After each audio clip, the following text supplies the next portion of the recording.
성경에 보면은 많은 사람들이 많은 병든 자들과 귀신 들린 자들을 예수님께로 데리고 왔다라고 말하고 있습니다.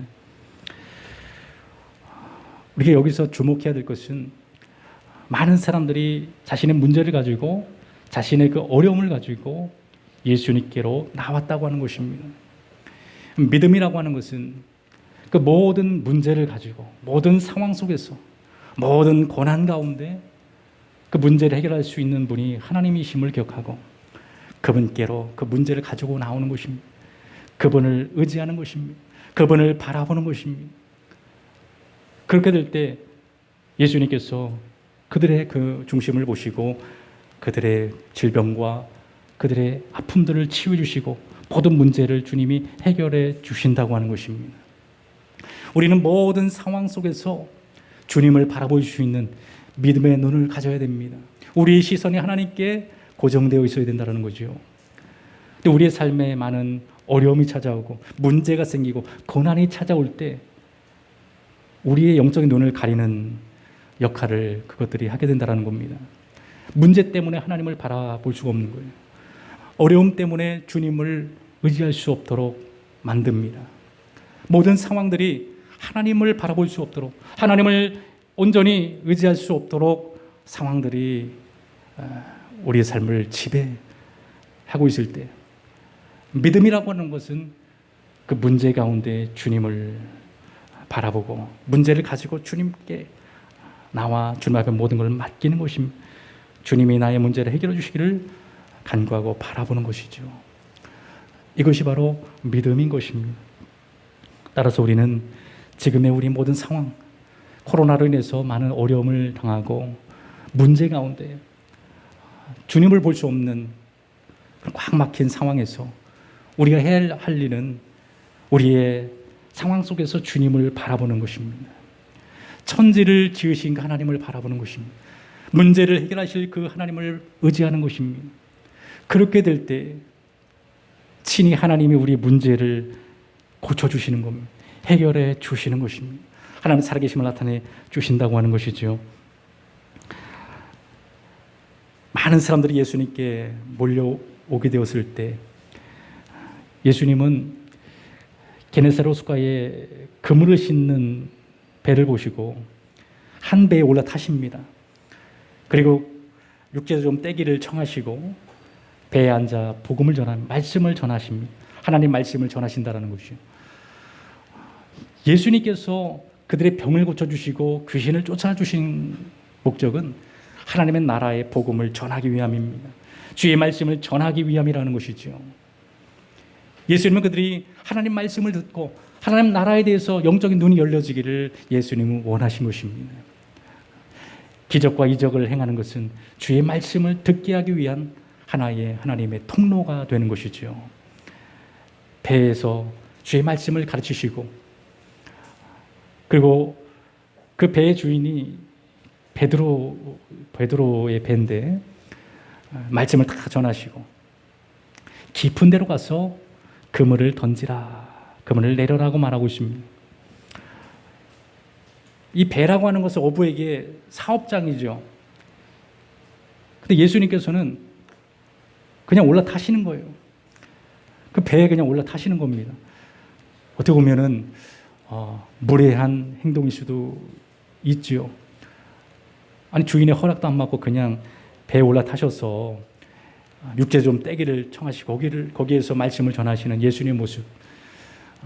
베드로는 좀 황당할 수도 있습니다. 근데 왜 예수님이 그런 행동을 하십니까? 그 배의 주인이 예수님임을 보여주는 것입니다. 배를 주관하시는 분, 그의 사업장을 주관하시는 분이 하나님임을 말씀해 주고 있는 거죠. 그리고 베드로의 인생을 책임져 주시고 인도해 주시는 분이 자신임을 말씀해 주고 있는 것입니다. 그 예수님은 그 배에서 주의 말씀을 전하시고 깊은 데로 가서 그물을 내려라. 그 말을 듣고 베드로는 뭐라고 말을 하고 있습니까?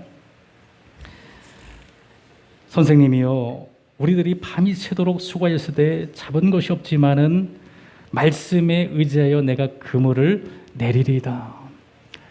이 무슨 말입니까?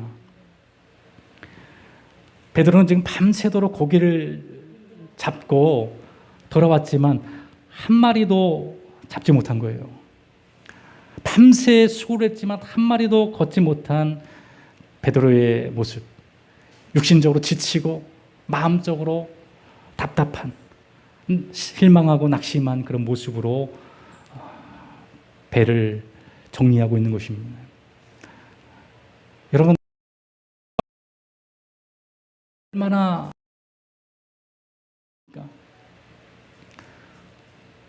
열심히 그물을 내렸지만 한 마리도 잡지 못하고 다시금 육지로 돌아오는 그 심령이 오죽했겠습니까?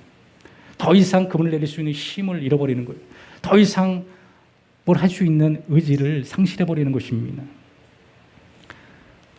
그런데 예수님께서 그에게 깊은 데로 가서 그물을 내려라고 말씀을 하실 때 베드로는 그렇습니다. 예수님, 내가 힘이 없고 지금은 낙심되고 또 지금은 그물을 내릴 수 있는 상황이 아니지만 말씀을 의지해서 내 기꺼이 그물을 내리겠습니다 라고 결단하고 순종하고 있는 베드로의 모습을 우리가 볼 수가 있는 것입니다.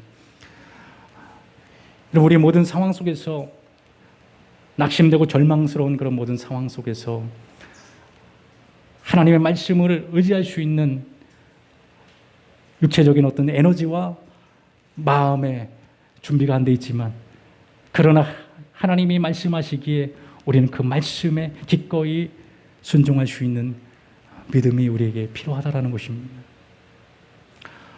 나의 상황은 할 수 없지만 지금 나의 모든 형편은 할 수 없지만 그러나 주님이 말씀하시기에 주님의 말씀이시기에 말씀을 의지해서 순종해 나가겠습니다라고 하는 결단인 것입니다. 베드로의 모습은 믿음의 모습이고 또 우리가 본받아야 할 그런 모습이라고 생각이 되어집니다.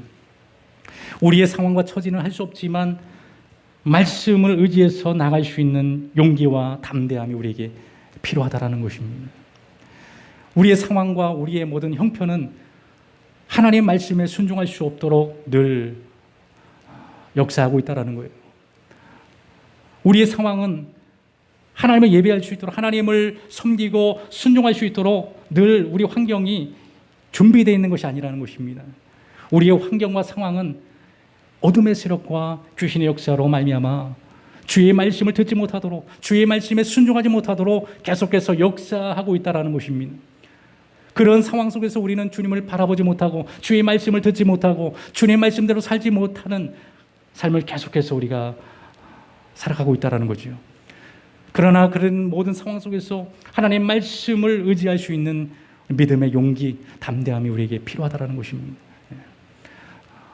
다른 것이 우리에게 요구되는 것이 아니라 지금의 상황에서 주님을 바라보고 주의 음성을 듣는 것, 그것이 우리에게 지금 가장 시급한 일이라는 거예요. 세상 속에서 우리 지치고 힘들고 낙심되지만 하나님의 말씀을 들을 때 우리 영혼이 살아나는 역사가 일어납니다. 세상 속에서는 할 수 없고 소망이 다 사라진 것처럼 보이고 낙심되어지지만 도저히 할 수 없는 상황이지만 놀라운 것은 하나님 말씀을 들을 때에 힘이 나고 용기가 생기고 담대함이 거기서 나온다는 거예요. 베드로는 밤새 고기를 잡고 지금 그물을 씻고 있는 상황에서 인간적으로는 다시 배를 띄울 수 있는 담대함과 용기가 없습니다. 그런데 놀라운 것은 예수님의 말씀을 듣고 다시금 힘을 얻게 되는 거예요. 하나님의 말씀을 듣고 용기를 얻게 되는 것입니다. 여러분, 다시 배를 띄우는 것이 쉬운 일이 아니죠. 띄우려면은 이 노를 저어서 그때는 가야 되는데 얼마나 힘듭니까? 깊은 데까지 가라니까 또 이렇게 근처에서 그물을 내려라 예수님 말씀하셨으면 그래도 어떻게든 간에 할 텐데 또 깊은 데로 가서 그물을 내리라고 하니까 지금 밤새도록 고기 잡고 와서 힘이 빠져 있는데 거기까지 노를 져서 가려니까 얼마나 힘들겠어요. 포기하고 싶겠지요. 그러나 깊은 데로 가라는 겁니다. 죽을 힘을 다해서 노를 져서 말씀을 의지해서 나아가는 겁니다. 그리고 그물을 내리는 거예요. 다시 그물을 걸어 올렸을 때 엄청난 고기들이 그물에 잡히게 되었어요. 그물이 찢어질 정도로 고기가 끌려온 것입니다. 자기 배에 가득 채우고 주변에 있는 배들에게도 가득 채워줍니다. 놀라운 하나님의 기적이 일어나게 되었어요. 여러분, 순종에는 반드시 기적이 따른다는 거예요. 하나님 말씀을 의지하고 순종해 나가는, 결단해 나가는 그 믿음 속에서는 반드시 기적이 따른다는 거예요. 일어난다는 거예요. 기적이라고 하는 것은 믿음을 요구합니다. 기적이 일어나기 전에 하나님 우리에게 결단과 헌신과 순종할 것을 요구한다는 거예요. 순종이라고 하는 것은 기적을 만들어내는 하나의 재료가 되는 거예요. 그 믿음이 없으면 하나님의 기적은 우리 가운데 일어나지 않습니다. 베드로가 거기서 깊은 데로 가서 그물 내리지 않았으면 그런 놀라운 기적은 일어나지 않았어요. 나 힘들어요, 주님. 더 이상 저럴 수 있는 에너지가 없습니다. 그냥 집에 가서 쉬겠습니다라고 했었으면 그런 기적을 맛보지 못했을 것입니다. 그러나 그 모든 상황 속에서 불가능한 상황이지만, 할 수 없는 상황이지만, 내가 주의 말씀을 의지해서 깊은 데로 와서 그물을 내리겠습니다. 기꺼이 헌신하고 결단하는 그 믿음의 삶을 통해서 기적은 일어나는 것입니다. 기적은 바로 믿음을 가지고 행하는 자에게 일어나는 하나님의 역사죠. 요단강이 갈라진 것은 그냥 갈라진 것이 아닙니다. 덮개를 맨 제사장들이 여호수아의 말씀을 듣고 전진하라고 하는 그 말씀을 듣고 넘실거리는 요단강을 향해서 발을 내디뎠을 때 요단강이 여러분 갈라지는 역사가 일어났습니다. 그 수많은 백성들이 메마른 땅을 건너가게 되었어요. 여리고가 여러분 어떻게 무너지게 되었습니까? 난공불락인 여리고 어떻게 무너지게 되었어요? 어떤 전술적으로 기술적으로 해가지고 군사적으로 무너뜨린 게 아닙니다. 하나님은 매일 한 바퀴씩 돌라는 거예요. 아무 말도 하지 말고 한 바퀴 돌라는 것입니다. 이스라엘 백성들은 그 말씀을 따라서 침묵하며 매일 한 바퀴씩 돌았어요. 그렇게 6바퀴를 돌았습니다. 마지막 7째 날에는 7바퀴를 돌라는 것입니다. 마지막에는 7바퀴를 들고 큰 소리로 외치라는 거예요. 그들은 그 말씀대로 7바퀴를 들고 큰 소리로 여리고를 향해서 외쳤습니다. 그 외침을 통해서 난공불락의 여리고가, 완악한 여리고가 무너지는 역사가 일어나게 되었다는 것입니다. 순종에는 여러분 기적이 일어납니다. 하나님의 말씀을 따라서 나아가면 반드시 기적이 일어납니다. 말씀대로 도는 거예요. 말씀대로 외치는 것입니다. 기적은 바로 하나님 말씀을 따라서 나타나는 것입니다. 내 생각과 내 의지를 가지고서 나타나는 것이 아니라 하나님의 말씀이 기적을 만들어내는 것입니다. 말씀에는 권세가 있기 때문에, 말씀에 능력이 있기 때문에 그렇습니다. 말씀으로 모든 걸 창조하신 그 하나님이시기 때문에 내 여러분 결단과 의지로서는 기적을 만들어낼 수 없어요. 하나님의 말씀이 이런 불가능을 가능케 만드는 역사를 우리에게 베풀어 주신다는 것입니다. 모든 피조계는 하나님의 말씀에 순종하고 따르고 있다는 거예요. 여러분, 밤새도록 잡히지 않았던 고기가 어떻게 하나님 말씀대로 했을 때 고기가 찢을 정도로 잡힐 수 있습니까? 그건 인간적인 세상에서는 일어날 수 없는 일이죠. 그러나 하나님께서 그 고기들을 주관하시는 거예요. 고기들도 하나님 말씀의 명령에 순종하는 것입니다. 베드로의 그물에 다 들어가라. 갈릴리 호수에 있는 모든 고기들 모아가지고 베드로의 그물로 들어가라. 하나님 피조개를 움직이시는 거예요. 물고기들을 움직이시는 것입니다. 이게 바로 하나님의 역사라는 것입니다. 자신의 기술로 해서는 한 마리도 잡지 못했지만 하나님 말씀을 따라 살아갔을 때 여러분 찢어질 정도의 고기가 끌어올려지게 된 것입니다. 이스라엘 백성들이 애굽에서 출애굽할 때 10가지 재앙을 내리잖아요. 첫 번째 재앙이 뭡니까? 그 강을, 나일강을 피로 바꾸는 것이었어요. 강물이 피물로 바뀌게 된 것입니다. 하나님의 말씀 한마디에 물도 변화되는 것입니다. 그리고 파리와 또 메뚜기, 개구리들 명령했을 때 모든 그런 개구리 떼들이 그 나라를 뒤덮었습니다. 그러니까 모든 피조개들은 하나님 말씀하시는 대로 따라 움직이고 있다고 하는 것을 우리에게 보여주고 있는 것입니다. 베드로가 고기를 잡을 때는 밤에 고기를 잡는 것입니다. 낮에는 고기를 안 잡아요. 해가 뜨면은 고기를 잡을 타이밍이 아닙니다. 밤에 나가서 이제 고기를 잡는 게 원칙인데, 근데 예수님의 타이밍은 밤이 아니라 밝은 아침에 고기를 잡으라는 겁니다. 배를 띄우라는 거예요. 세상의 타이밍하고는 좀 안 맞는 거예요. 근데 하나님은 그때 나가서 금을 내리라는 것입니다. 헬라 고대 그리스어에는 시간의 개념이 두 가지가 있습니다. 크로노스와 카이로스라고 하는 그 시간의 개념이 있어요. 크로노스라고 하는 것은 모든 사람에게 주어지는 공평한 시간을 말합니다. 생에서 사로 흘러가는 시간을 말하는 거죠. 세월을 말하는 것입니다. 그러나 카이로스라고 하는 시간이 있는데, 이 카이로스는 바로 하나님의 시간을 의미합니다. 하나님의 시간. 하나님께서 우리를 계획하시고 만들어 가시고 역사하시는 하나님의 시간이 있다는 거예요. 우리 가운데 흐르는 하나님의 시간이 존재하고 있다고 하는 것입니다.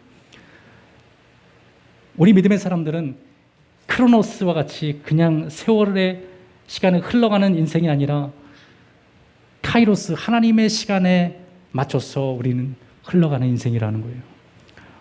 그래서 우리에게 중요하게 생각하는 것은 세상에서 주어지는 타이밍이 아니라 하나님께서 우리에게 역사하는 시간입니다. 하나님이 주관하는 그 시간에 우리가 포커스를 맞추고 거기에 우리가 반응해야 된다는 거예요. 세상의 시간이 아닙니다.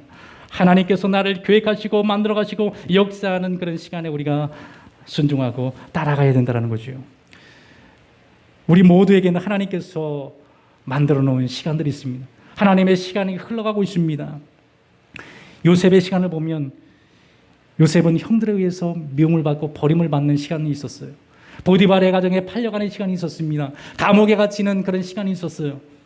그러나 하나님께서 그를 애굽의 총리로 만드셔서 자신의 가족과 민족과 열방을 구원하는 하나님의 또 시간도 있었다고 하는 것입니다. 모든 것들이 하나님의 시간인 거예요. 미움을 받고 버림을 받고 팔려가는 것도 하나님의 계획 속에 하나님의 시간 안에 들어있는 것입니다.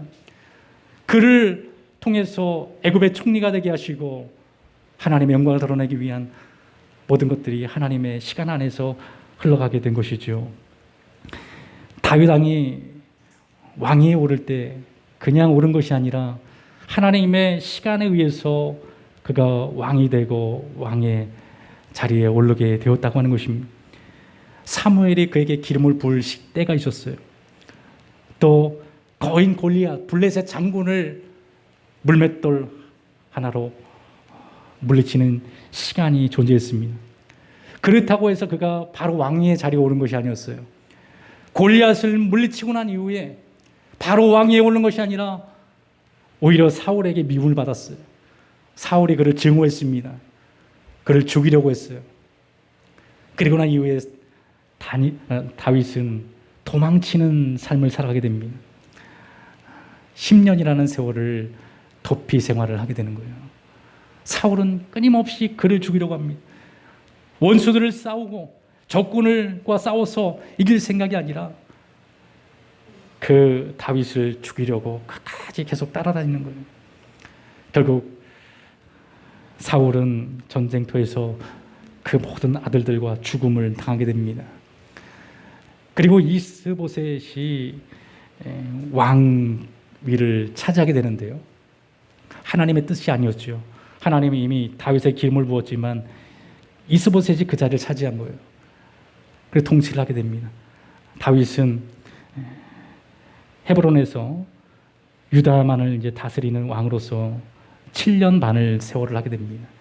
이스보셋도 다윗을 계속해서 제거하려고 노력을 합니다.